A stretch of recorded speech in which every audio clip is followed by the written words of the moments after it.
পর্যায়ে কড়া নাড়ছে সনাতন ধর্মাবলম্বীদের সবচেয়ে বড় ধর্মীয় উৎসব শারদীয় দুর্গাপূজা।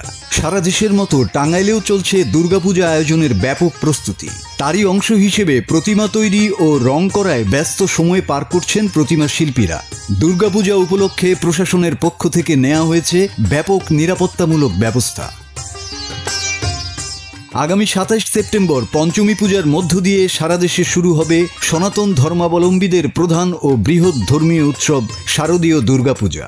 ২রা অক্টোবর বিজয়া দশমী ও প্রতিমা বিসর্জনের মধ্য দিয়ে শেষ হবে এই উৎসব। সারা দেশের মতো টাঙ্গাইলেও ব্যাপক উৎসাহ উদ্দীপনা ও ধর্মীয় ভাবগাম্ভীর্যের মধ্য দিয়ে উদযাপিত হবে দুর্গাপূজা। টাঙ্গাইলের মোট ১২টি উপজেলায় এবার ১২৫৭টিরও বেশি মণ্ডপে দুর্গাপূজা অনুষ্ঠিত হবে। ফলে দুর্গাপূজার প্রতিমা তৈরিতে ব্যস্ত সময় পার করছেন শিল্পীরা। বিভিন্ন মন্দিরে মন্দিরে শিল্পীদের প্রতিমা তৈরির কাজ চলছে বিরতিহীনভাবে। নির্দিষ্ট সময়ের মধ্যে সবকিছু শেষ করতে শিল্পীরা কাজ করছেন ভোর থেকে গভীর রাত পর্যন্ত। এখন চলছে মন্দিরে মন্দিরে প্রতিমা তৈরি ও রং তুলির আঁচড়। শিল্পীদের নিপুণ হাতের ছোঁয়ায় পরিস্ফুটিত হচ্ছেন দেবী দুর্গা ও তার ছেলে মেয়ে লক্ষ্মী, সরস্বতী, গণেশ ও কার্তিক। সবকিছু মিলিয়ে জেলার পূজা মণ্ডপগুলোতে চলছে শারদীয় আমেজ। পূজার সার্বিক নিরাপত্তার বিষয়ে নেওয়া হয়েছে বিশেষ পরিকল্পনা। প্রতিটি পূজা মণ্ডপে পর্যাপ্ত সংখ্যক আইন শৃঙ্খলা বাহিনীর সদস্য মোতায়েন করা হবে। পুলিশের পাশাপাশি আনসার সদস্যরাও দায়িত্ব পালন করবেন। কারিগররা বলছেন এবছর কাজের চাপ বেশি, তাই দিনরাত এক করে কাজ করতে হচ্ছে। তবে জিনিসপত্রের দাম বৃদ্ধি পাওয়ায় খরচ বেড়েছে। শেষ পর্যায়ে খুব বিরক্ত মধ্যে পড়ছি, ঝামেলায় আছে খুব। মানে ডেলিভারি দিতে হবে, এটা চিন্তা একটা খুব কষ্ট করতেছি। দিনটা ২৪ ঘন্টা কাম করতেছি, কাম করে মাল ডেলিভারি দিতে হবে ৮ দিন পরে। আমাদের পোষায় না হিসাবে, কিন্তু খরচ অনুযায়ী ১৫,০০০ টাকা ২০,০০০ টাকা খরচ আছে। খরচ অনুযায়ী কারিগর বিল টিল দিয়ে থাকে না, কিছু থাকে, কিছু হালকা পাতলা। এখন এ পর্যন্ত আটটা করা হয়েছে, কাজ করা হয় না আর কি। আপনার ৭টা করা হয়েছে, একটা বাদ আছে। এ পর্যন্ত মনে করেন যে আপনার আমাকে যে খাওয়ার যে টাইম, সেই টাইমটাও নাই। মানে রাত্রি দিনে ২৪ ঘন্টায় কাজ করা লাগতেছে। গত বছরের তুলনায় এবার পূজাও বেশি, কিন্তু পূজা বেশি হইলেও কিন্তু মজুরি তেমন না। মজুরি হয়ে আগের মতোই, পূজা বেশি হইলেও তো মজুরিতে অন্ত সেরকম হয় না আর কি। আর চাবো সরকারের কাছে যে একটু সহযোগিতা পাইতাম, যে এই যে মূর্তি বানানোর বাইরা অনুদান বাড়িটি এখন মনে করো আমরা বাড়িতে যে না বানাই এটি সহযোগিতা করি, এই গয়নাঘাটটি সব উঠিয়ে দেন লাগে। এবারের তুলনায় এবার আমাদের মানে মূর্তির বাজেট অনেক কম, ঠিক আছে। সব দিক দিয়ে হইলো জিনিসপাতির দাম বেশি, হইলো রং টং সবকিছুর দাম বেশি, আর মূর্তির বাজেটও কমে গেছে, দেশের পরিস্থিতি খারাপ তার জন্য, ঠিক আছে। এইসব নিয়ে হলো রং তুলির কাজ চলতেছে। এই তো এখন হলো কাজের প্রেসারে আছি, এটাই আর কি। তো আছে আমাদের আরো মনে করেন যে রাত দিন করুন লাগে একটু কাজ, কামের প্রেসার।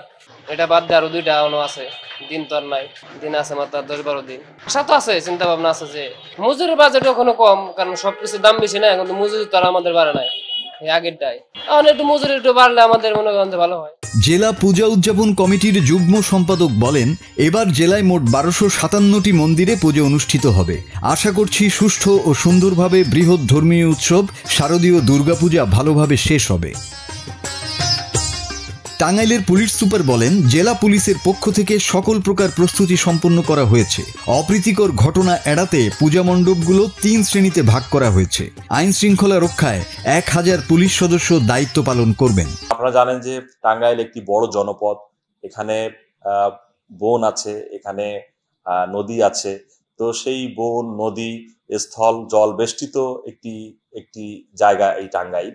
তো এখানে বিভিন্ন জায়গায় যাতে নিরাপত্তার মাধ্যমে এই দুর্গোৎসবটি পালিত হয়, সংশ্লিষ্ট পূজা মণ্ডপের যে নিরাপত্তা, সেই নিরাপত্তার বিষয়ে আমরা সর্বোচ্চ সজাগ আছি, এবং প্রত্যেকটি জায়গায় যাতে সিসি ক্যামেরা, সংশ্লিষ্ট যে সমস্ত নিরাপত্তার প্যারামিটারগুলো আছে, সেই বিষয়গুলো নিয়ে খুব খোলামেলা আমরা আলাপ আলোচনা করেছি। আমরা আশা করছি টাঙ্গাইল জেলা পুলিশের প্রায় ১,০০০ সদস্য এই নিরাপত্তা বলয়ের সাথে সংশ্লিষ্ট থাকবেন, এবং আমরা আরো কিভাবে এটাকে বেগবান করা যায় ছিদ্র নিরাপত্তার মাধ্যমে আমরা আমাদের প্রায় ১৫৫টি মোটরসাইকেল মোবাইল টিম থাকবে, এবং কিছু যে সমস্ত জায়গা। আমরা এই পূজা মণ্ডপটাকে আমরা 3টি ক্যাটাগরিতে ভাগ করেছি: অধিক গুরুত্বপূর্ণ, গুরুত্বপূর্ণ এবং সাধারণ।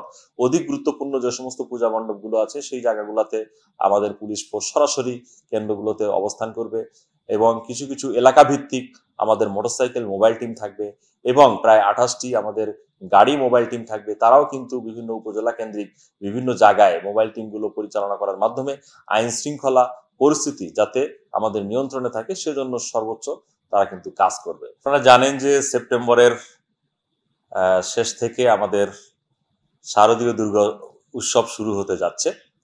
এই শারদীয় দুর্গোৎসবকে কেন্দ্র করে টাঙ্গাইল জেলা পুলিশ আইন শৃঙ্খলার দায়িত্বে থাকবে এবং এই সার্বজনীন উৎসবটিকে কিভাবে একটি সুন্দর পরিবেশে যাতে আমাদের হিন্দু ধর্মাবলম্বী ভাইরা যাতে করতে পারে সেজন্য টাঙ্গাইল জেলা পুলিশ থেকে সর্বোচ্চ প্রচেষ্টা অব্যাহত থাকবে। ইতোমধ্যে এই শারদীয় দুর্গা উৎসবকে ঘিরে আমরা 3টি নিরাপত্তার ব্যাপারে সর্বোচ্চ অগ্রাধিকার ভিত্তিতে কার্যক্রম শুরু করেছি। আপনারা জানেন যে বিভিন্ন জায়গায় এই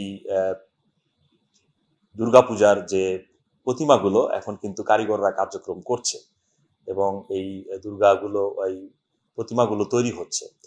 তো সেইখানে ইতোমধ্যে মোবাইল টিমগুলো সংশ্লিষ্ট জায়গাগুলোতে তারা সমন্বয় করেছে এবং আমরা টাঙ্গাইল জেলা পুলিশ ইতোমধ্যে জেলার এবং উপজেলা পর্যায়ের ধর্মীয় নেতাদের সাথে এই দুর্গাপূজা উৎসবকে কেন্দ্র করে যারা নেতৃবৃন্দ যারা আছেন তাদেরকে নিয়ে টাঙ্গাইল জেলা পুলিশ ইতোমধ্যে বৈঠকে বসেছি এবং এই দুর্গাপূজাকে কেন্দ্র করে কোনো ধরনের কোনো সমস্যা আছে কিনা, কোথাও কোনো জায়গায় কোনো বিরূপ কোনো বিষয় আছে কিনা সেই বিষয়গুলো আমরা খুব খোলামেলা ভাবে আলাপ আলোচনার মাধ্যমে বেশ কিছু সিদ্ধান্ত গ্রহণ করেছি এবং সবাই আমরা এক বাক্যে একমত হয়েছি যে এই বিষয়গুলো আমরা যে বিষয়গুলো আছে সেই বিষয়গুলো সুন্দরভাবে নিষ্পত্তি করে এই শারদীয় দুর্গোৎসবটি পালন করব।